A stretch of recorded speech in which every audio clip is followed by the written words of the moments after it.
Greetings, Clayton McKinney here, and welcome to Dynasty Instructors Training. Now we will continue our instruction organization session on lesson plan development. Today we're going to look at a couple of more organizational patterns that can be used to develop the body of your lesson plan. And the first one that we're going to look at today is the pattern of pros and cons. Now the pro-con pattern, sometimes called the for or against pattern or the advantages disadvantages pattern, is similar to a problem-solving pattern in that the lesson is usually planned so as to lead to a conclusion. A major difference, however, is that fairly even attention is usually directed toward both sides of an issue with the pro-con pattern. In other words, we want to give the pros and the cons equal attention, whether we are for or against the particular discussion.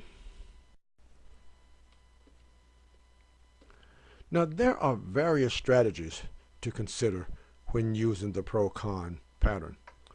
One consideration is whether to present pro or con first.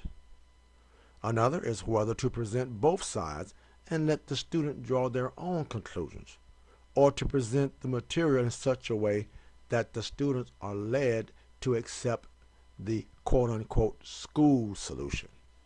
For instance, with a lesson on the effects of jogging, we have to decide whether to present the advantages or disadvantages first.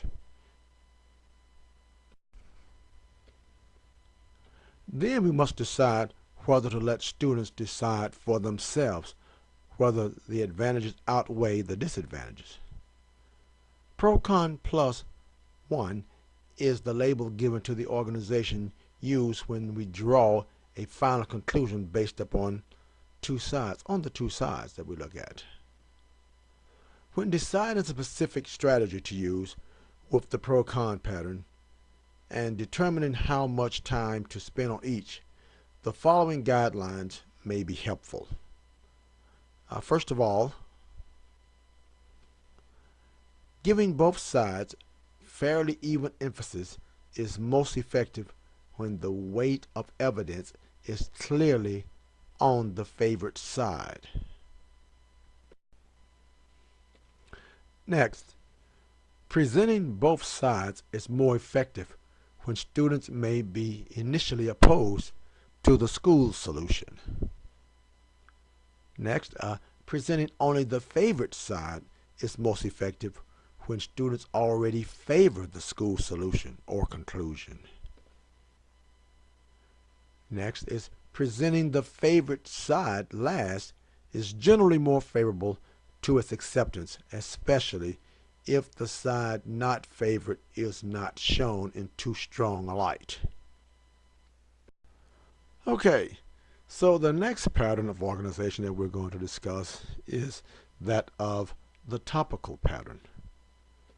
Now, a topical division of the main points of a lesson involves determining categories of the subject or lesson objective.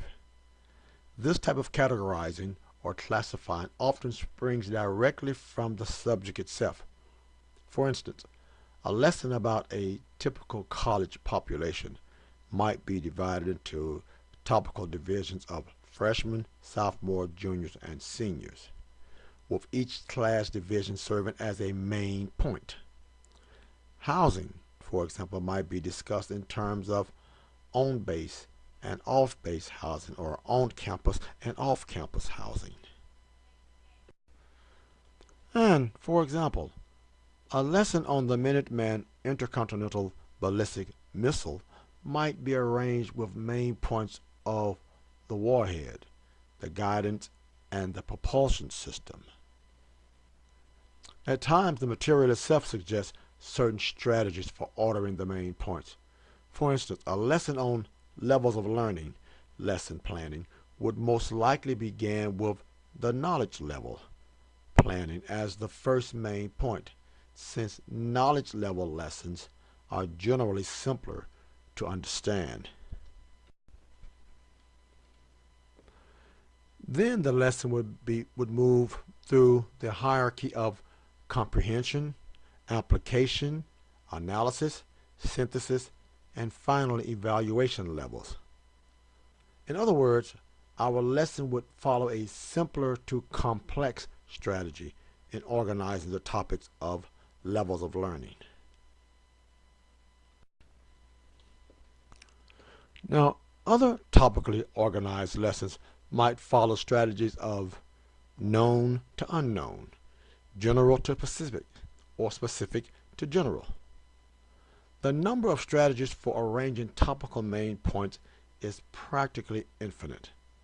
The important consideration, as with any pattern, is that we give thought to the strategy of arrangement in order to improve student understanding and learning.